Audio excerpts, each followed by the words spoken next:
It's a little too soon to harvest, I know, but let's harvest what we can. So now we're going to move in a moment into harvesting from the groups. So what is it? And it's really whoever says you should do it, it's usually meaning when you point the finger at who else should do it, it might be you that needs to do it. But somebody in the group to just encapsulate, and you can decide as a group what those points are. But just to give us a little bit of a taster, appetizer of what your conversation has yielded. And then, will you help me, Kelly? Or maybe I can. Oh, yeah, that's good. So we'll have a roving mic to come to each group to then allow that harvest to come. So whoever's going to be in that group, when it comes to a next group, just raise your hand so we know where to find you, and then we'll give you the mic. But you have 30 seconds to decide who your voice person's going to be, if you can just decide that in your group.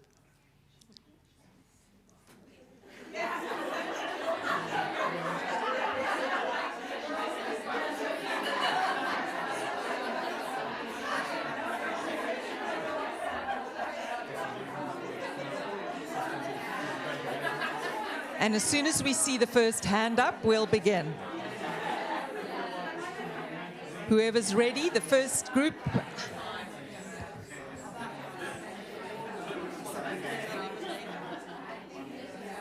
Right, we've got a group that's ready.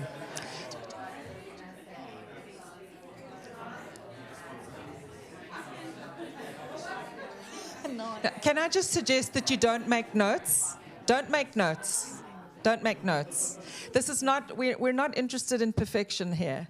We're interested in just whatever comes like as just off the cuff, from the heart, from the, that's all fine. It doesn't need to capture everything. That would be impossible. So we just want a taste of what your group has been in conversation about, and we'll start off with Bex. Thank you, Bex. Kia ora. Our group discussed connection, disability, the healthcare workforce and care work and health, and ageing, and the way in which all of those are connected to each other, and particularly the unpaid care work that is needed for all of those areas. Hands up, a group that's ready next. Kia ora tātou. We had quite a wide-ranging discussion from end-of-life care through to agriculture. And we talked a lot about grieving in various different aspects, and also the importance of ritual kind of came out as a core theme that we all kind of identified with.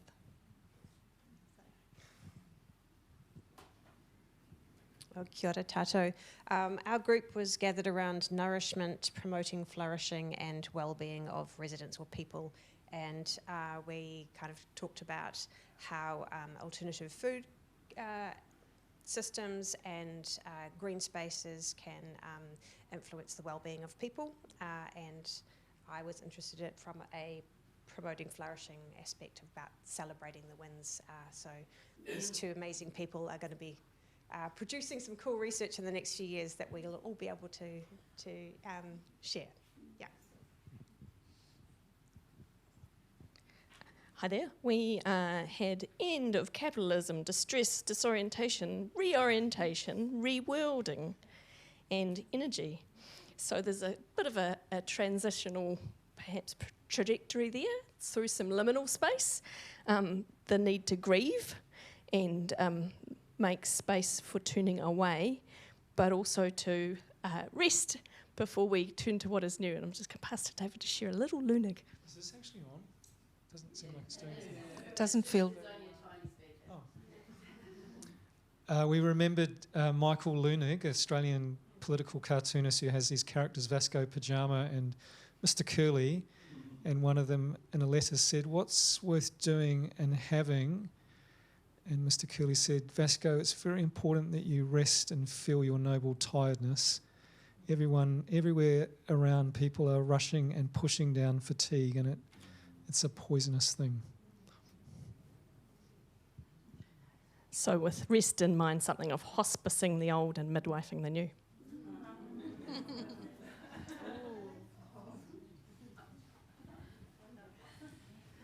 Kia ora.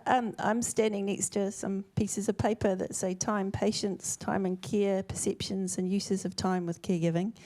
We spent the time in whakawhanaungatanga getting to know each other.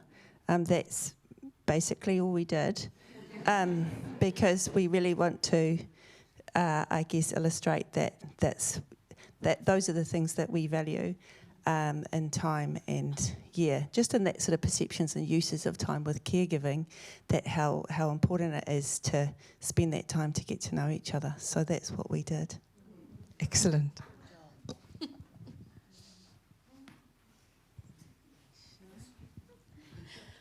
Hello. We also just got to getting to know each other, but I just noticed creativity and care and the role of making, which is what attracted us, is adjacent to nourishment and promoting flourishing, and I think we would have got to a connection there, but we spoke about soil, how to care for soil. This is Hannah's master's, putting our hands into soil, which is what Sonia was talking about, and I was just thinking about what Stephen and I were talking about yesterday, and making and caring for soil, which Hannah called the fundamental source. Yes, that's right, the base of life. So that's where we were. Thank you. Kia ora everyone. There was Trish, Thomas and myself, Bev, and ours was around participatory decision making. I don't know why I had to look down, there's only 2 words down there.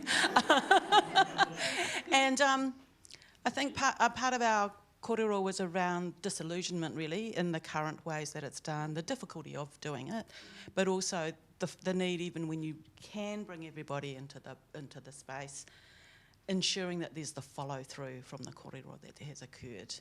Was there anything? And just, how does, if we're shifting to a more of a care economy system, how can that also re-innovate so that can actually get traction? Is that? Oops, sorry. Kia ora tātou. So our group, we have a few common words in our papers down here. Aroha and love, and mokopuna features in most of our tiles down here. We spoke quite a bit, or a few of us spoke to mokopuna, and we have this beautiful word here, mokopuna tanga, as like a, sort of like a concept of making decisions based on outcomes for mokopuna. And we sort of just talked about how this is important for, an important framing for, recentering the purpose of economic decision making. If we centre mokopuna, then we're also centering, the next 3, 6+ generations, and also, I think, Dinah, you had a nice point as well about it also sort of going upwards as well into our responsibilities as mokopuna to our elders as well. And we sort of just, variously spoke to that. And also there was a last tile here, mokopono, aroha and reworld.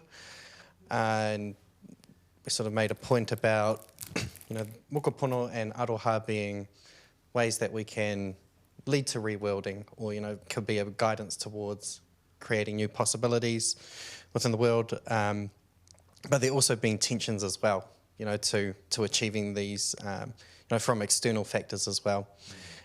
Often, community groups are always based on mokopuna tanga and aroha tanga, but then there is there can be external pressures as well to achieving that, and those were our kōrero. Kia ora.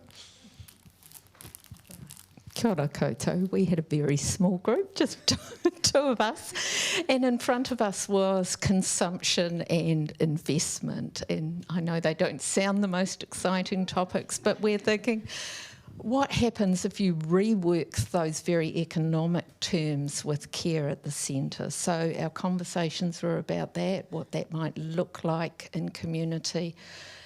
And for me, I'm interested in consumption and not wealth care. So how do we begin to reconfigure those things in meaningful ways? And of course, we've got no answers. So if anyone has, see us at lunchtime. That'll be great.